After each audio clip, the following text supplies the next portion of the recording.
45 minutes, and it was very important for them to express to me as governor their frustration, their anger, their disappointment in some areas. And so we had a long conversation about how the protests have been handled, about the police response. I think once we started also talking about some very concrete steps that should be taken, one of their great concerns is the criminal justice system. It's the training of police. It's the accountability of police.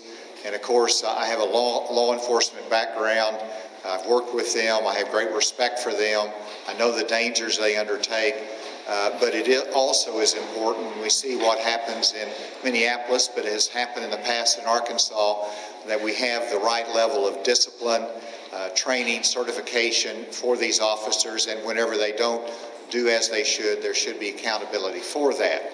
And so that was really an area of consensus that I hope that we can take some action on in the future in terms of looking more closely at how we can enhance the professionalism, that we can enhance the training and accountability, racial sensitivity of our law enforcement, and make sure that's reviewed not just by those in law enforcement, but also by community leaders. And so I think there's more work to be done there.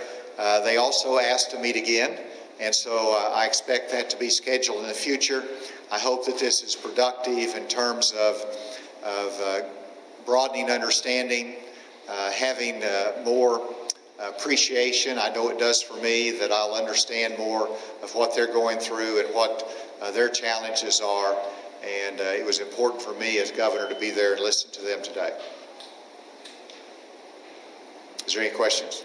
Yes, so there's been Confederate monuments that have been taken down in Alabama, Virginia, Florida, following these protests. And right now there's a petition here in Arkansas to take down the Confederate monuments at the state capitol. Do you have plans to do that, and do you feel the pressure to do so?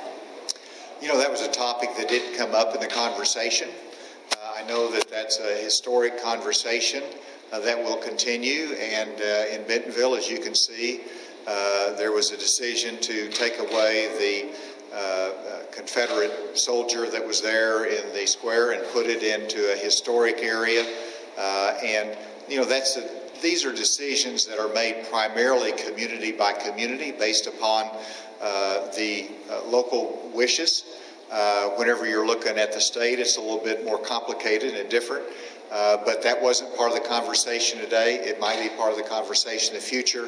From my standpoint, and I think we don't need to try to change history, which we can't. We learn from history, and we learn the lessons from the mistakes of the past. And I hope that's what we did with separating Dr. Martin Luther King's holiday. I think we'll continue to learn that we want to learn from our past mistakes, but also appreciate what symbolism means, and be sensitive to those that are racial minorities that really are challenged in their equal rights. Who were you meeting with just now? I'm sorry, what? Who were you meeting with just now? What activists, what organizers? Well, I mean, they were activists from here in Little Rock, as I said, from Hot Springs, from Conway, from Van Buren, Fort Smith. So really around the state, we tried to identify those that were organizing the protest, and some of those names came from the community, and so that's who was there. Those that were organizing the protests, and what is significant is that they're young people. This is not the older generation of protesters. These are new protesters with new passion. They're young people, and that was very important for me to hear that passion and what they're concerned about for their generation and their children. Now that you've heard their side, what's next? Will anything change in the near future, or how do we move forward here? Well, I hope that what you'll see in the future is that they will continue to express themselves. I want them to do that, and if it's through protests or demonstrations, hats off to them, and I applaud them. They want to have peaceful demonstrations, and I want to have that. And so that was a mutual point of agreement that we had. In fact, before I left, they said, would you define what a peaceful demonstration is? I told them the definition, they agreed with that, and that's their objective, and that's what they want to accomplish. And so I assured them that we're going to use law enforcement to protect those peaceful protesters. That's important to them, it's important for us. And we have a common enemy, we have a common adversary, and that is those that are doing violence and destroying property. These protest leaders don't like that, they oppose it, they want them arrested, and I have the same view on it. And so there's a lot of points that we did have agreement on through the course of the conversation.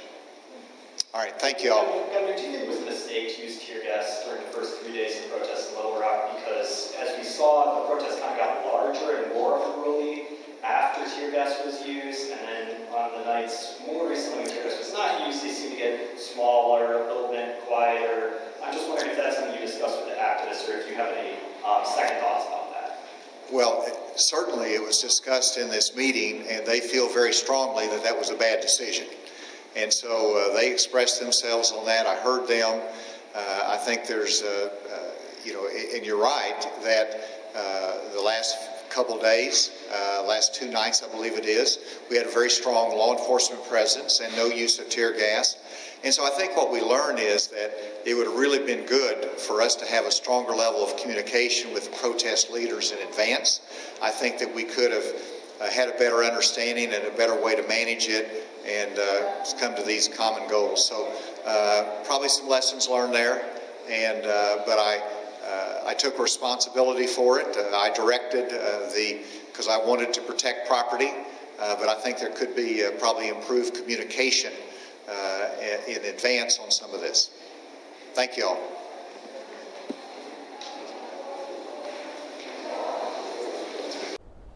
Good Friday evening to you. I'm Marlisa Goldsmith. We were just listening in to Governor Asa Hutchinson speak about a meeting that he held this afternoon with protesters seeking an end to racial injustice. You heard him mention there he hopes that this is one of several to come in the future. We will bring you full coverage of that meeting tonight on THV 11 News at 10.